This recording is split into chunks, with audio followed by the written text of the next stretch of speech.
Bhavnagar Rupani circle ખાતે ધૂળેટીનો રંગોત્સવ યુવાનો અને બાળકો ઉમંગ સાથે ઝૂમ્યા.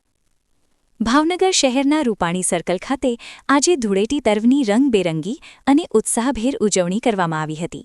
શહેરના યુવાનો, યુવતીઓ, બાળકો તેમજ વડીલો સહિત મોટી સંખ્યામાં નગરજનોએ એકત્રિત થઈ રંગોત્સવનો આનંદ માણ્યો હતો. સવારથી જ રૂપાણી સર્કલ વિસ્તારમાં રંગ અને ગુલાલની છટા જોવા મળી હતી.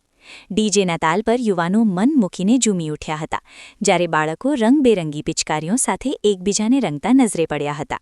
સમગ્ર વાતાવરણમાં ખુશીની લાગણી અને એકતાનો સંદેશ પ્રસરી રહ્યો હતો.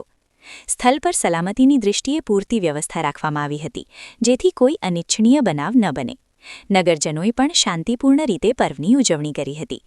ધૂળેટીના આ પાવન પ્રસંગે લોકો વચ્ચે ભાઈચારો અને સૌહાર્દની ભાવના મજબૂત